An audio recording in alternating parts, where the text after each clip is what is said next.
Hallöchen und willkommen zurück zu The First Tree. Ja, nach der... Joseph, you can't go to sleep feeling like this. I'm sorry for everything, and I know you need space, but I'm here for you. You don't need to feel so lost.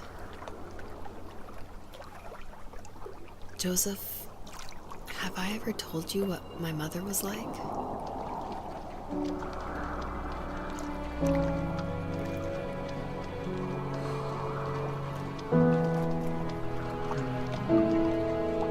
Noch nicht erzählt, aber ich glaube, das werden wir gleich erfahren.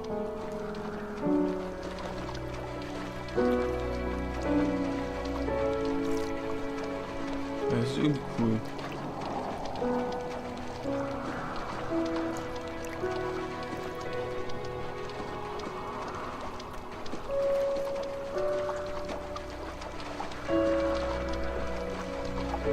You know what it's like not to have a mom at home. And you know how hard that made my childhood. What helped me was watching the birds in the morning before the school bus came. I thought that my mother was one of those birds, and it made me want to be free like her. My mom taught me how to fold origami cranes while she was in the hospital. So I told myself I would fold one every day until I could fly myself. Okay.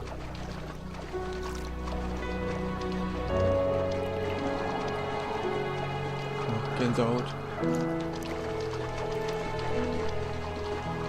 I think we both have always loved animals, and for me that love started with a dog. Sometimes this Rottweiler would come up to our property line and wait at the fence for me, but only once in a while.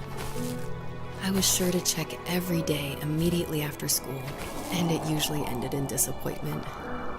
I would even steal money from my passed-out dad just so I could buy these off-brand dog biscuits. Even when she did stop by, she never went beyond the fence. Why was she so scared?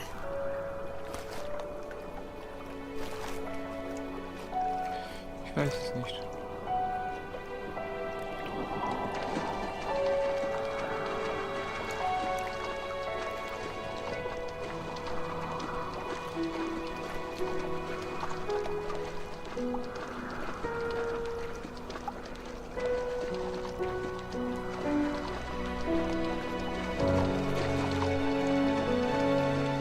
I think my dad was the opposite of your dad in almost every way, except he was in the military as well. He coped with alcohol of every kind. The trailer started falling apart, he got angry, and I withdrew. More and more I became the weird, quiet kid who made lots of origami birds and carried dog biscuits around. I think we were pretty similar when it came to being the weird kids. And that same sincerity in college was one of the reasons I was so drawn to you.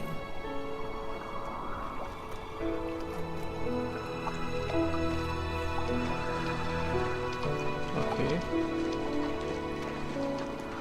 Eigentlich heißt es, der Gegensätze ziehen sich an, aber manchmal... Weil meistens sind es ja eher die Gemeinsamkeiten, die einen zusammenhalten. Auch wenn man sie auf den ersten Blick nicht erkennt. Life got worse and worse, and at one point, I really didn't think I could survive another day with my soul still intact. I had no real friends, let alone neighbors, since we lived in the middle of nowhere. I should have talked to my teacher, but I was scared what he would do if he found out. As I waited for the school bus one morning, I walked around until I found something in an abandoned shed. Something I can't put into words. Okay, bin ich mal gespannt. Das ist gerade richtig interessant. Nicht, dass es vorher nicht interessant war, aber jetzt ist es gerade richtig interessant.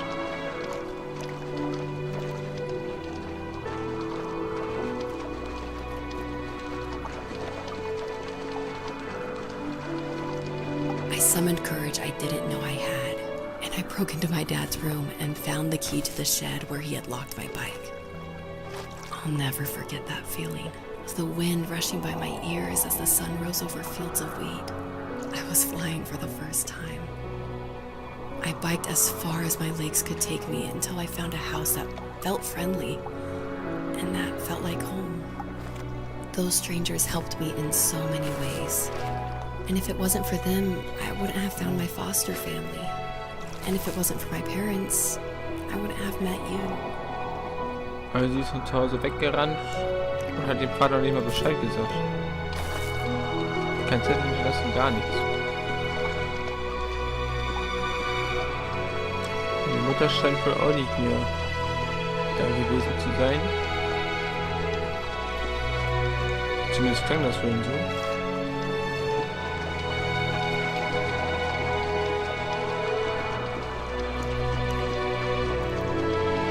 You have strength, Joseph, and you're not as alone as you think. It's all just so pointless. Just waiting for life to happen. It's like having the home I always wanted is cursed out of my reach. The thought of being a parent myself. How could I do that when I couldn't even be a good son? I'm sorry. I know what you're saying. I just don't know how things will work out. These quiet hours will turn into years. We'll wonder which roads passed us by. Then we'll forge a new road together. Besides, I discovered for myself that one fateful morning where any hopeful road leads to. There may be thorns and mist, but it always leads to the same thing. And what's that? Family. I'm so glad that you're part of my family, Rachel. Aha, sie heißt also And I'm Rachel, glad er you're heißt part of Joseph. mine.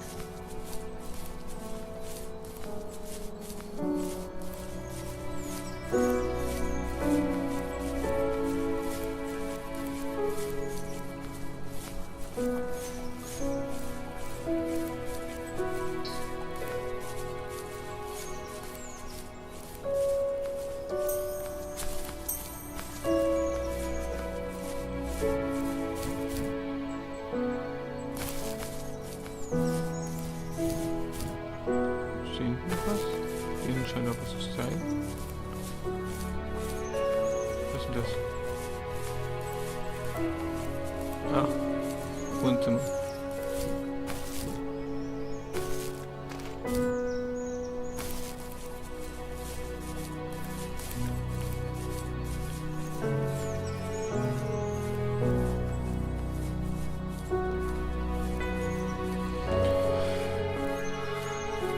Ja, das Spiel ist einfach so schön. Einfach mal so ein bisschen entspannen. Bei tolle Story berauschen lassen.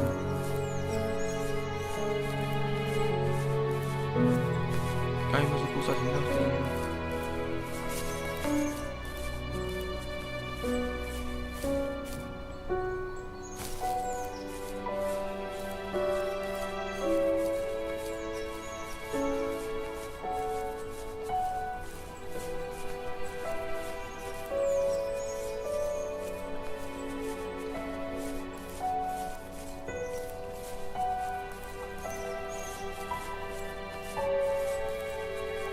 Wollen wir dann mal kurz hoch gucken, was da ist?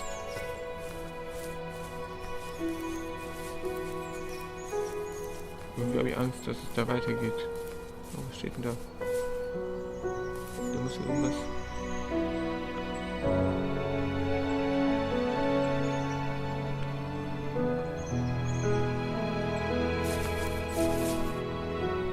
Fireplace.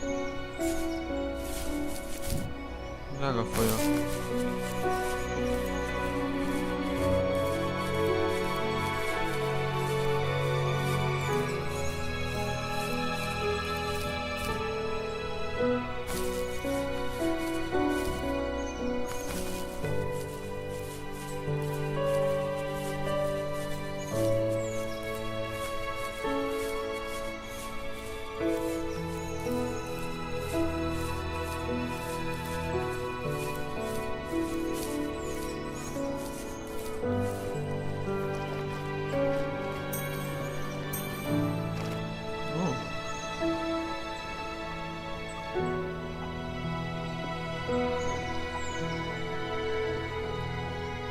Also da geht's weiter.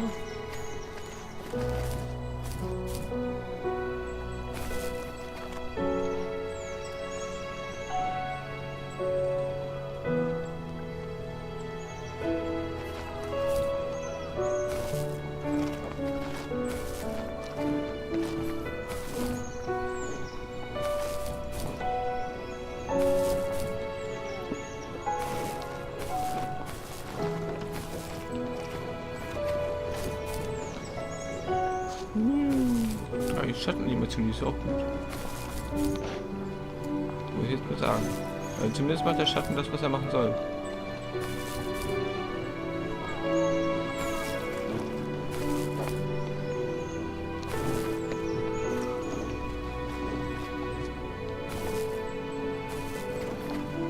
Huch, 90 Grad.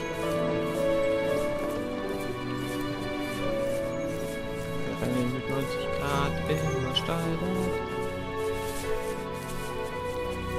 Ja, ganz 90 Grad waren es jetzt ja nicht. Besser. Ja, ist ja gut.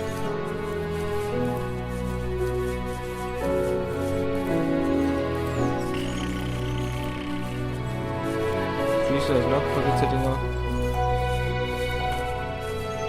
Die nehmen wir natürlich auch mit.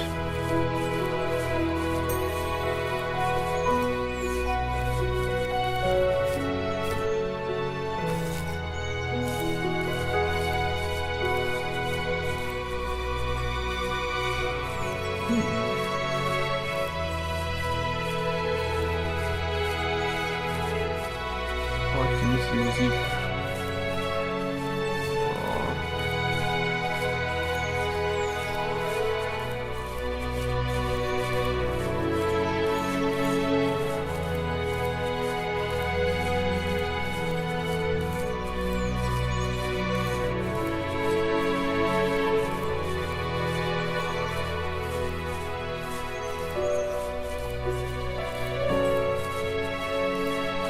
Nicht gut, dass ich das jetzt gerade spiele, oder? Ich habe die Nacht über kaum geschlafen.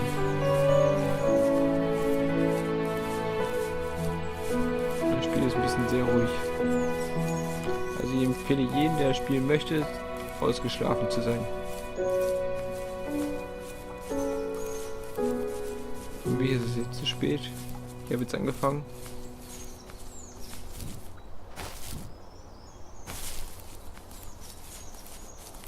Für euch könnte es aber noch nicht zu spät sein.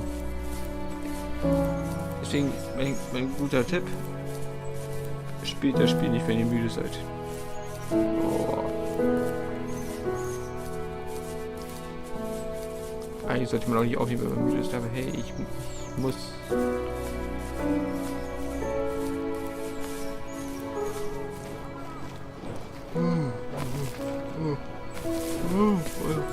Entschuldigung. Oh. Wir gehen auch jetzt weiter. Oh, guck mal, ganz viele Hirsche und Babys und Rehkitze.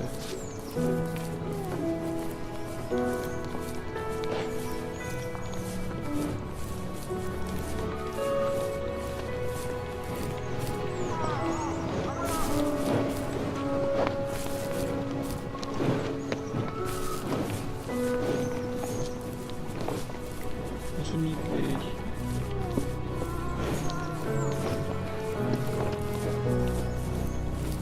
Babys sind immer niedlich, egal ob Raubtier oder sonst was. Babys sind immer süß, immer.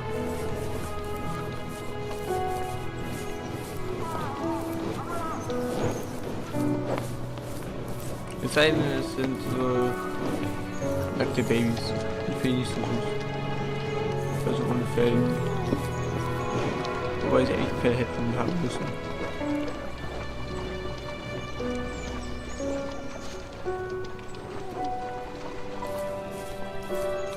Oder Fliegenbabys. Fliegenbabys sind auch nicht süß. Das sind ja Maden.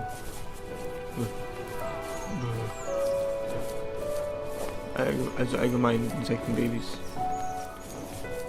Larven.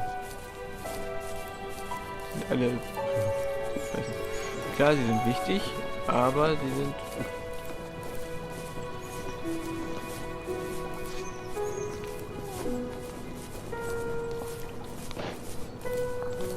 Und nein, spinnt sie nicht zu den Insekten.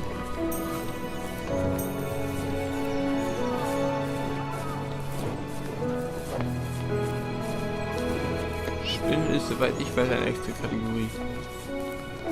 So wie Fisch halt. Fisch ist ja auch kein Fleisch. Fisch ist halt Fisch. Aber eine Meeresfrucht.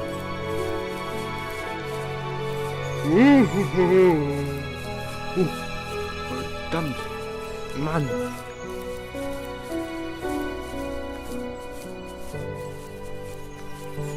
Oh.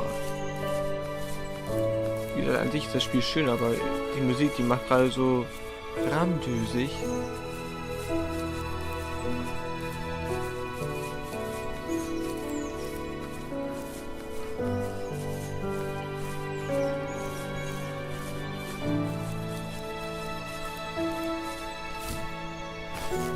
So. Nein. Gut, was hätten wir?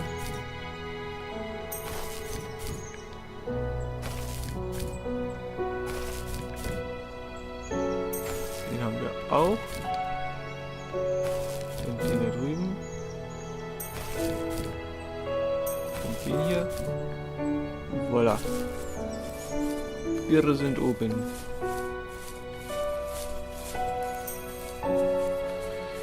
Gut, 109 Glitzerteile haben wir. Ich glaube 150 soll es geben. Aber es scheint wohl auch schon bald vorbei zu sein, das Spiel. Bisschen schade. Aber es war einer der wenigen Gründe, warum ich es überhaupt ausgewählt habe. Erstens, mir wurde gesagt, es ist ein schönes Spiel. Ich will es gerne mal probieren. Zweitens, es war nicht allzu teuer. Ich glaube 11 Euro oder so was kostet das. Bei 11 Euro ein paar zerquetschte. Und ja, optisch überzeugt das Spiel auf jeden Fall schon mal. Das wir nicht ganz klar festhalten wollen.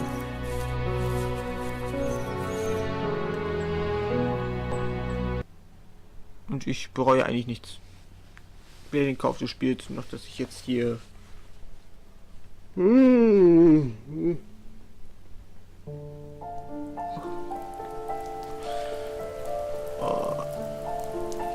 fox knew her last cub would be waiting for her at the first tree. She was almost there. The rain cascaded onto the jade valley where the entrance to the tree was. Life was protected there, because that's where life began. It was now only a mother and a daughter left. Items from my life still dotted the ground as she moved closer to her destination and destiny. Gut, ich würde sagen, da er jetzt selber auch schon gesagt hat, dass wir dem Ziel jetzt näher kommen, würde ich sagen, machen wir hier die Ebene hier noch mit fertig. Mal gucken, wie weit wir dann gekommen sind. Also ich würde dann hinterher schneiden wollen. Vielleicht kann sein, dass einfach der Cut weg ist. Gleich. Oder dass der Cut da ist und ich mich aber nicht verabschiedet habe. Kann durchaus passieren. Würde ich dir noch zeigen.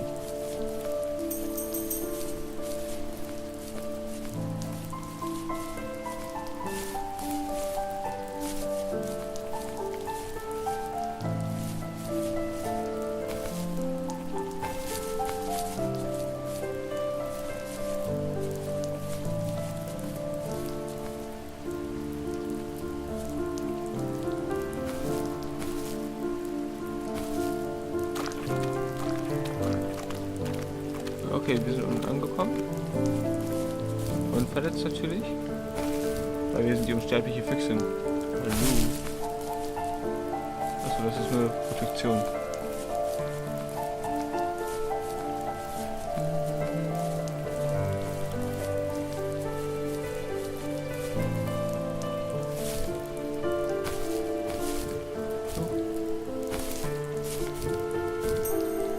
Gut, den haben wir.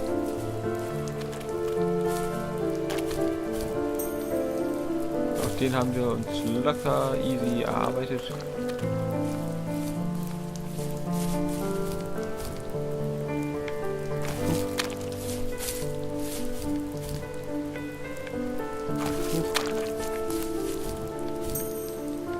Gut. So wird es wahrscheinlich nicht sein. Gehen wir davon aus.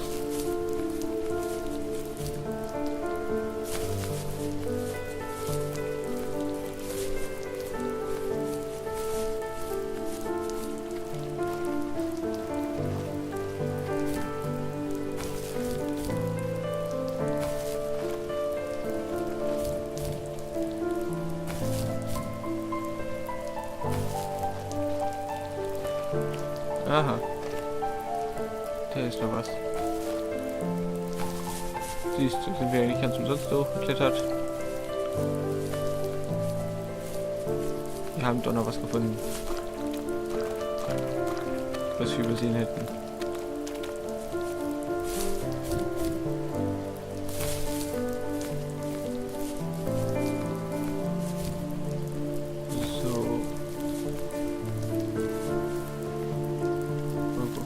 At the end of high school, I felt something I hadn't felt in a long time. Drive. I looked into the best architecture schools on the West Coast and got a dose of reality when looking at other students' portfolios and the high cost of tuition. I still wanted to be something, to be the next Alvaro Siza, and to make those thousands of sketches worth something in my grand history. But now even an internship sounds impossible. Siza helped me understand how essential emotion is in architecture, and he also said light is the real composer of space. I like to think these glints of light, like not finding a job or even a strange dream about a fox, are something I should be thankful for, even if the illuminated space is something I'm less than comfortable with.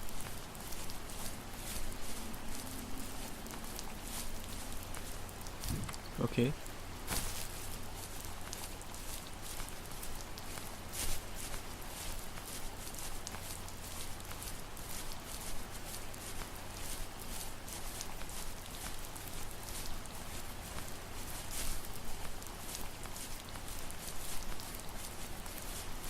Da vorne ist eine Hütte, deswegen gehen wir hier lang erstmal. Ich glaube, bei der Hütte hört es dann auf, ne? Kann ich mir gut vorstellen. Und außerdem ist das hier der Felsenvorsprung von König der Löwen. Kann ich mir nicht entgehen lassen.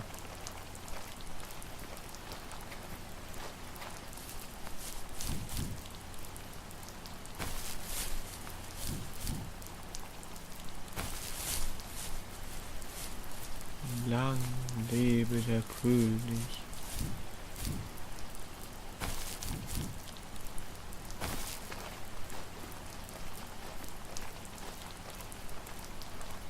So. Sieht so aus, als würde weiter hinten. Das hier könnte doch noch was sein, aber ich glaube nicht. Also irgendwie fehlt hier eine ganze Menge noch. Ungenutzter Raum.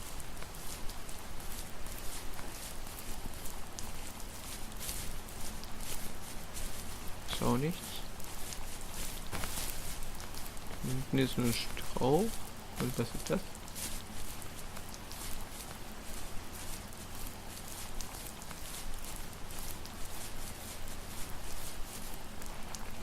Hier ist eine Wand. Okay. Sieht gerade aus so ein bisschen wie Wasser.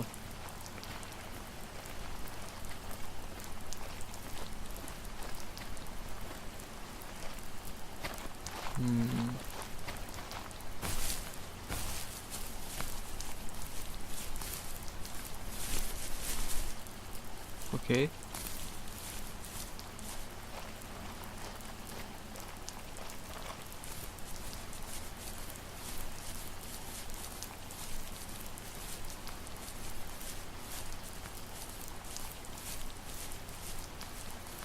Also irgendwie ist das jetzt gerade ein bisschen trostlos ohne Musik.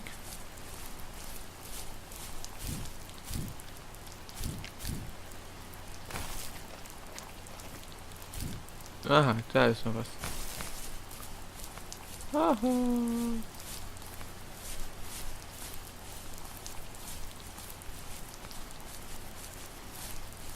So. Was haben wir denn hier Schönes? My dad was super supportive with my college plans. To a point. Things were okay until this terrible accident happened. I guess a forklift flipped over due to a bad axle, and it crushed one of the workers there. My dad didn't eat for days, even though he wasn't directly involved. It devastated him.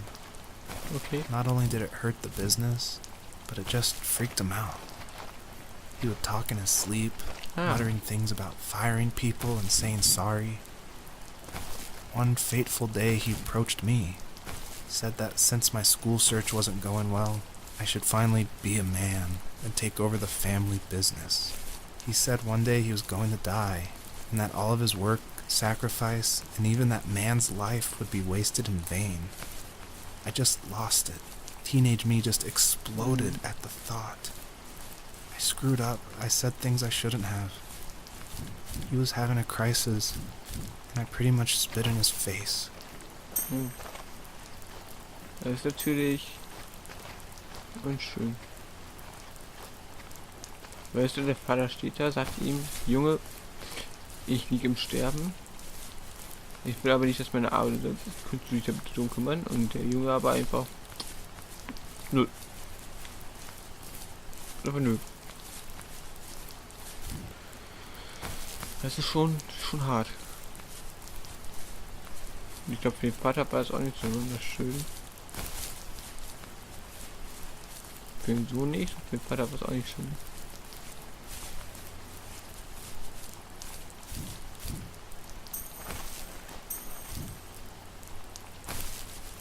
So, aber ich glaube, das sollte es jetzt hier auch schon gewesen sein in dem Bereich, oder? Da oben sind noch ein paar.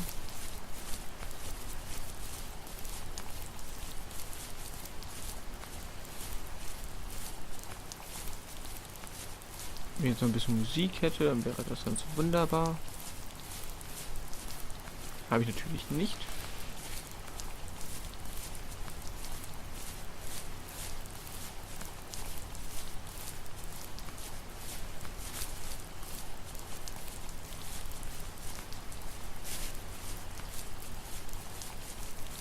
Wie sollte es auch anders sein?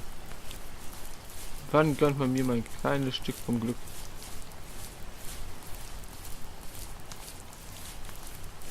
Ich weiß gar nicht, wo ist denn der erste Baum?